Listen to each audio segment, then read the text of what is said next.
વરસાદની એક શરૂઆત થઈ ગઈ છે। વાતાવરણની અંદર એકાએક મોટો પલટો આવ્યો છે। ગુજરાત રાજ્ય તરફ પવનો ફૂંકાઈ રહ્યા છે। અરબ સાગરમાંથી ભારે પવનો સાથે વરસાદી સિસ્ટમ જામી છે અને હવે પછી આવનારા 3 કલાક ગુજરાત રાજ્યની અંદર ભારેથી અતિ ભારે વરસાદ પડશે।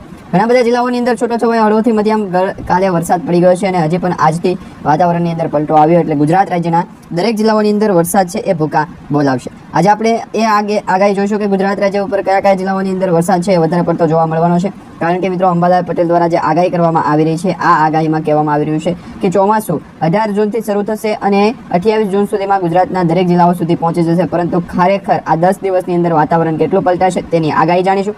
સાથે અત્યારે અરબ સાગરના દરિયાની અંદર એક ચક્રવાતી વાવાઝોડું સક્રિય થઈ રહ્યું છે અને હવે ધીમે ધીમે અરબ સાગરના મધ્ય ભાગમાં આવી રહ્યું છે અને મધ્ય ભાગમાંથી આ વાવાઝોડું છે એ ગુજરાત અથવા તો ભારત દેશ તરફ આગળ વધશે તેની એક સૌથી મોટી આગાહી આપણને મળી છે। એ પણ આપણે આજના વિડીયોની અંદર જાણીશું। આજના હવામાન સમાચારની જે મહત્વની બાબતો છે એના વિશેની આગાહી જાણીશું। તમને 2 થી 3 એવા જે છે એ સમાચાર આપશું કે ગુજરાત રાજ્ય ઉપર ખરેખર વાવાઝોડાની કોઈ અસર છે કે નહીં। આ વર્ષની જે વાતાવરણ જે છે એ માત્ર ગુજરાત રાજ્ય ઉપર વરસાદ જ પડશે કે વાવાઝોડું સક્રિય થશે તેની કોઈ પણ આગાહી હશે તે તમને આજના વિડીયોની અંદર જણાવી દઈશું। દક્ષિણ ભારતની અંદર અને બંગાળની ખાડીની અંદર ચક્રવાત જે સર્જાણો છે તેના કારણે ત્યાં સારામાં સારો વરસાદ પડી રહ્યો છે અને હવે પછી આ જે ચોમાસું જે છે એ પૂર્વ ભારત, મધ્ય ભારત અને દક્ષિણ પૂર્વ મધ્ય ભારતના જેટલા પણ રાજ્યો છે કે જેમાં લગભગ 17 રાજ્યોની અંદર આજે વરસાદ પડશે તેની એક સૌથી મોટી આગાહી આપણને મળી રહી છે। આ દરેક હવામાન સમાચાર, દરેક આગાહી અને દરેક હવામાન સમાચારની જે માહિતી હશે તમને સૌપ્રથમ મળતી રહે। મિત્રો આજના તાજા હવામાન સમાચારની શરૂઆત કરીએ તો કચ્છ લાગુના જિલ્લાથી, કચ્છ લાગુના વિસ્તારથી વાત કરીએ તો કચ્છના નલિયા, લખપત, ગાંધીધામ તેમજ ખાવડના વિસ્તારો હોય કે પછી અત્યારે જે ગુજરાતના સૌરાષ્ટ્ર કચ્છ ઝોનનો જે વિસ્તાર છે એને હાઈ એલર્ટ દર્શાવવામાં આવી રહ્યું છે કારણ કે આ જે વિસ્તારો છે તેની અંદર વરસાદ જે છે અરબ સાગરના દરિયામાંથી આગળ વધી રહ્યો છે અને વાતાવરણની અંદર સક્રિય થયેલી સિસ્ટમ પણ ગુજરાતનું વાતાવરણ છે પલટાતું જોવા મળી રહ્યું છે। આ સાથે દક્ષિણ ગુજરાતની વાત કરવામાં આવે તો દક્ષિણ ગુજરાતના પણ સુરત, વડોદરા તેમજ ભરૂચ લાગુના વિસ્તારો, ગાંધીધામ, નલિયા, લખપતના વિસ્તારો, રાવર તેમજ આહવાના વિસ્તારો, ડાંગ વિસ્તારો, આ સાથે સાથે કચ્છ અને દક્ષિણ ગુજરાતની જે વચ્ચેનો ભાગ દર્શાવવામાં આવી રહ્યો છે આ તમામ ભાગની અંદર, તમામ જિલ્લાઓની અંદર અને તમામ ગામડાઓની અંદર વરસાદ આજે છે એ જોવા મળશે। સાથે સિસ્ટમો જે સક્રિય થઈ છે એ મિત્રો ગુજરાતથી અરબ સાગરના દરિયાની અંદર લગભગ 2400 કિલોમીટરની દૂરી ઉપર આ સિસ્ટમ સક્રિય થઈ છે જે સાઉથ આફ્રિકાના દેશોમાંથી આ સિસ્ટમ જે છે એ સોમાલિયા તેમજ સોમાલિયાના દેશથી યમન અને ઓમાનના જે દેશો છે ત્યાંથી પસાર થઈ અને હવે પછી તેનો ટ્રેક જે છે મજબૂત થઈ અને ગુજરાત નજીક આવતો પહોંચે તે પ્રકારની આગાહી દર્શાવવામાં આવી રહી છે। મોટા પ્રમાણમાં અસર છે જોવા મળવાની છે। સેટેલાઇટના માધ્યમથી આપણે આગાહી જોઈએ તો આજે આખા દિવસનું સેટેલાઇટ ઇમેજનું જે વાતાવરણ છે, આબોહવા છે કેવું રહેશે તમને જણાવું તો અહીંયા તમે જોઈ શકો છો મધ્ય ગુજરાતની વાત કરીએ તો મધ્ય ગુજરાતની અંદર હાઈ એલર્ટ દર્શાવવામાં આવી રહ્યું છે સેટેલાઇટ ઇમેજના માધ્યમથી। મધ્ય ગુજરાતના સુરેન્દ્રનગર, અમદાવાદ, ધોલેરા તેમજ ખંભાત, ધોલકા, નડિયાદ, અમદાવાદથી વિરમગામ, પંજેત, મહેસાણા અને બાયડના વિસ્તારો, આ સાથે બોટાદ, રાજકોટ, મોરબી, હળવદના જે જિલ્લાઓ છે આ તમામ જિલ્લાઓની અંદર મધ્ય ગુજરાતના તમામ જિલ્લાઓની આ જે છે એ આગાહી દર્શાવવામાં આવી રહી છે।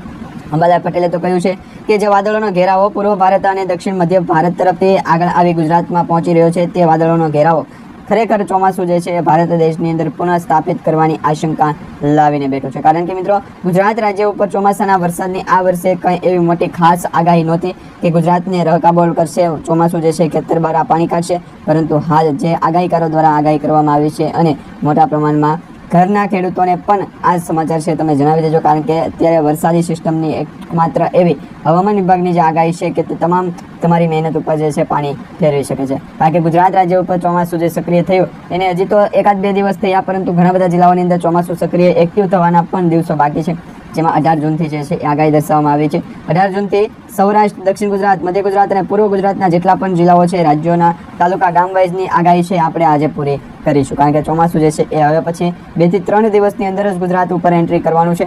વાતાવરણની અંદર એકાએક મોટો પલટો આવવાનો છે। દક્ષિણ ભારતથી લઈ અને અરબ સાગર, બંગાળની ખાડીની અંદર તમે જોઈ શકો છો જ્યાં જોવો ત્યાં લો પ્રેશર સિસ્ટમોની અસરો છે વધારે પડતી જોવા મળી રહી છે અને આ લો પ્રેશર સિસ્ટમોની અસરના કારણે જ ગુજરાતનું હવામાન છે એ પલટાણું છે, વરસાદી સિસ્ટમ એક્ટિવ થઈ છે અને હવે પછી આજે વહેલી સવારથી બપોર સુધીના જે તાજા હવામાન સમાચાર છે તેની આગાહી જોઈએ તો તાજા હવામાન સમાચાર અરબ સાગરના દરિયાની અંદરથી બંગાળની ખાડી તરફ આવ્યા એ સુધીમાં તો વાતાવરણ ગુજરાત સુધી પહોંચી ગયું જેમાં મિત્રો અત્યારે સમગ્ર અમદાવાદ લાગુના વિસ્તાર તેમજ રાજકોટ, મોરબી, આ સાથે ભાવનગર, અમરેલી, ગીર સોમનાથ સાથે ચોટીલા પોરબંદરના વિસ્તારોથી જૂનાગઢ જામનગરના જેટલા પણ જિલ્લાઓ છે તમામ જિલ્લાઓની અંદર વરસાદી સિસ્ટમની એક્ટિવિટી છે આજથી શરૂ થઈ ગઈ છે. આજે તારીખ થઈ છે જે 18 અને હવામાન વિભાગ દ્વારા જે 18 તારીખના સમાચાર આપવામાં આવ્યા હતા એ જ પ્રકારનું વાતાવરણ પલટાણું છે અને ચોમાસાનો વરસાદ પડવાનું શરૂ થઈ ગયો છે. માત્ર 2 થી 3 કલાકનો જ સમયગાળો હોય છે જ્યારે ચોમાસાની હવામાન વિભાગ દ્વારા જ્યારે આગાહી કરવામાં આવે એ પહેલાં પણ વાતાવરણની અંદર પલ્સો પૂરે ત્યારે પણ વરસાદી સિસ્ટમની એક્ટિવિટી જે છે એ આપણે નામ આપ્યું છે. કારણ કે મિત્રો આ વરસાદી સિસ્ટમની એક્ટિવિટી ગુજરાત રાજ્ય ઉપર હવામાન વિભાગ દ્વારા જ્યારે જાણકારી આપવામાં આવી ત્યારથી અત્યાર સુધીમાં ઘણા બધા જિલ્લાઓમાંથી આ અંગે જે છે એ માહિતી મેળવવા માટેનો કોલ આવેલો, પરંતુ હાલ કોઈ પાસે પણ આ અંગેની ચર્ચા છે થઈ નથી અને ગુજરાતના કોઈ પણ વ્યક્તિઓ પાસેથી પણ આ પ્રકારનું જે છે ખોટું ઉડાડવું નહીં. કારણ કે ગુજરાત રાજ્ય ઉપર ચોમાસાના વરસાદની સિસ્ટમ પૂર્ણ થાય ત્યાર પછી હવામાન વિભાગની પણ આગાહીઓ પૂર્ણ થઈ જશે. અંબાલાલ પટેલની આગાહીઓ પણ પૂરી થશે. પછી ગુજરાતના દરેક જિલ્લાઓમાંથી હવામાન વિભાગ દ્વારા જે માહિતી હોય છે એ જ પ્રકારનું આપણે છે એ ગુજરાતના કોઈ પણ એવા વિસ્તારોમાંથી આપણે છે એ જશું. હવામાન વિભાગ દ્વારા આ અંગેની જે ચેતવણી આપવામાં આવી, વાતાવરણની અંદર પલટો આવે તે માટેની અપડેટ આપવામાં આવી, પરંતુ હજુ સુધી ગુજરાત રાજ્ય ઉપર ચોમાસું છે એ કઈ દિશા તરફ આગળ વધી રહ્યું છે તેના કોઈ પણ સમાચાર કોઈને મળ્યા નથી. હા મિત્રો, અંબાલાલ પટેલ, પરેશભાઈ ગોસ્વામી, અશોકભાઈ પટેલ, રમણીકભાઈ વામજા, આ જે 4 થી 5 એવા લોકો છે જે ખરેખરની આગાહી ગુજરાત રાજ્ય ઉપર કરે છે, પરંતુ ખરેખર ગુજરાત રાજ્ય ઉપર તેની હવામાન વિભાગની આગાહી કરવી પણ મુશ્કેલ બની શકે. કારણ કે વરસાદી સિસ્ટમ, વાતાવરણની અંદર પલટો, એકાએક ચોમાસું જે છે એ વધતું જાય, કોઈક વખત ચોમાસું મોડું શરૂ થાય, વરસાદ ઓછો પડે અને ત્યારે ગુજરાતની અંદર પણ નબળો વીક હોય, સમય હોય, તો આ પ્રમાણે ગુજરાતનું સેટિંગ અને હવામાન વિભાગની માહિતી છે ચાલતી હોય છે. અત્યારે તમે પરંતુ દરેક જિલ્લાઓને કવર કરશે, દરેક જિલ્લાઓની અંદર વરસાદ છે એ પડશે તેની એક આગાહી આપણને દર્શાવવામાં આવી રહી છે. પરંતુ હવે હવામાન વિભાગ દ્વારા જે સચોટ આગાહી અને માહિતી આપવામાં આવી એના વિશેની થોડી વધારે અપડેટમાં મેળવીએ તો અહીંયા તમે મેપમાં જોઈ શકો છો, આ ગુજરાત રાજ્ય માટેનો મેપ દર્શાવવામાં આવી રહ્યો છે. હવે આ મેપના માધ્યમથી હવામાન વિભાગની જે માહિતી છે એમાં વરસાદી એક્ટિવિટી અત્યારે શરૂ નથી થઈ. ગુજરાત રાજ્ય ઉપર વરસાદી ચોમાસાના સિસ્ટમ અને હવામાન વિભાગની માહિતી જે છે એમના દ્વારા જે આગાહી કરવામાં આવી એ દરેક આગાહી સાચી પડે છે. તો હવે મિત્રો હવામાન વિભાગ દ્વારા જે જાણકારી હોય ગુજરાત રાજ્ય ઉપર ભેગી કરો, વરસાદી એક્ટિવિટી હોય, વાતાવરણની અંદર ક્લાઇમેટ ચેન્જની અસર પણ હવામાન વિભાગને આપણે કહેશું. તો આ લોકેશનને આપણે જે છે એ ફાવે એ પ્રમાણેનું ખાવ, વેસ્ટર્ન ડિસ્ટર્બન્સનું ખાવ, હવામાન વિભાગનું ખાવ કે પછી કોઈ પણ વ્યક્તિનું હાથનું ખાવ અથવા ન ખાવ તો પણ ચાલે. તો નો મિત્રો, તો ન ચાલે. વરસાદી સિસ્ટમ હોય તો જ ગુજરાત રાજ્ય ઉપર ચોમાસાના વરસાદની સ્થિતિ હોય. બંગાળની ખાડી અને ગુજરાતના દરેક કાંઠાના વિસ્તારોની અંદર 2 થી 3 અને હવામાન વિભાગે જે ચેતવણી આપી છે એ ચેતવણી મોહિન જોડેક પણ લખવાની નથી. વેસ્ટર્ન ડિસ્ટર્બન્સ છે. હવામાન વિભાગ દ્વારા આગાહી કરવામાં આવી ત્યારે કહેવામાં આવી રહ્યું હતું કે ગુજરાતના દરિયાકાંઠાનું લોકેશન જણાવો. હવામાન વિભાગ દ્વારા માહિતી આપે તો ગુજરાતના દરિયાકાંઠાનું લોકેશન જણાવું અને આધાર કાર્ડ, પાન કાર્ડ છે એ મારી પાસે નથી. ગુજરાતના દરિયાકાંઠાના લોકો જે છે એમના દ્વારા આ અંગેનું ચેતવણી કાર્ડ છે એનાલિસિસના આધારે પણ આ અંગેનું ચેતવણી જે છે અરબ સાગરના દરિયાની અંદર અહીંયા તમે જોઈ શકો છો, આ બંગાળ અને પશ્ચિમ ગુજરાતના દરિયો છે. ખરેખર આ દરિયાની અંદર ચોમાસાના વરસાદની નાવાની ના આવે.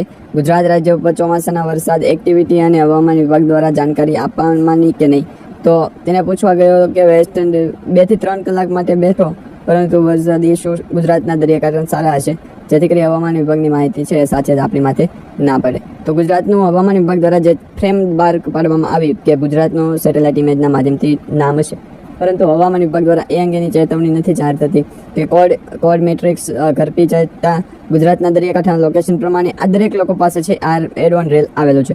હવે દરેક લોકોને કામકાજ કરવાની જરૂર નથી, વેસ્ટર્ન ડિસ્ટર્બન્સ આવેલું છે, પરંતુ વાતાવરણની અંદર ક્લાઇમેટ ચેન્જની અસર હોય તેના વિશેની આ રિવ્યૂ પદબે તો પણ એનું સ્ટેજ આવવાનું છે જેથી કરી વરસાદી એક્ટિવિટી ગુજરાત રાજ્ય ઉપર ચોમાસું જે છે એ સક્રિય થાય ત્યાં સુધી હવામાન વિભાગ દ્વારા એવી જાણકારી રાખવામાં આવી જોઈએ કે આ બંગાળની ખાડી અને વેસ્ટર્ન ડિસ્ટર્બન્સની આગાહી છે ગુજરાતના ચોમાસાને વરસાદ નહીં પૂરો પાડે. પરંતુ હાલ તમે અત્યારે જુઓ કે અહીંયા એક કેપ આપવામાં આવેલો છે 2 થી 3, 4, 6, 8, 9 અને ગુજરાતના દરિયાકાંઠાનું લોકેશન જણાવો, ચોકલેટ કેડબરી દર્શાવવાનો છે. હવામાન વિભાગ દ્વારા જાણકારી આપવામાં આવી છે, માથેથી સોલ્વ તો નાખો જેથી કરીને ગુજરાતના દરિયાકાંઠાનું લોકેશન જો. અને આ બરફ તો આ સાવ ઓગળી ગયો છે, એનું શું કરવું? એક એવી આધારોને વરસાદી સિસ્ટમ એક્ટિવિટી ગુજરાતના દરિયા હવામાન વિભાગ દ્વારા જાણકારી આપવાની, ગુજરાતના દરિયાકાંઠાનું લોકેશન જણાવો અને વેસ્ટર્ન ડિસ્ટર્બન્સની આગાહી પણ જણાવવાનું. વેસ્ટર્ન ડિસ્ટર્બન્સ ગુજરાતના દરિયાકાંઠાનું લોકેશન જણાવો. 2 થી 3 દિવસ માટેનો સમયગાળો આપવો પડે છે. ત્યાર પછી તો ગુજરાતના દરેક જિલ્લાઓમાંથી ચોમાસાના વરસાદની એક્ટિવિટી આવતી હોય, વરસાદની માહિતી દરેક જિલ્લાઓ માટે છે માહિતી મોકલવી પડે તો આગળ કામકાજ છે આપણું ચાલે રાખે.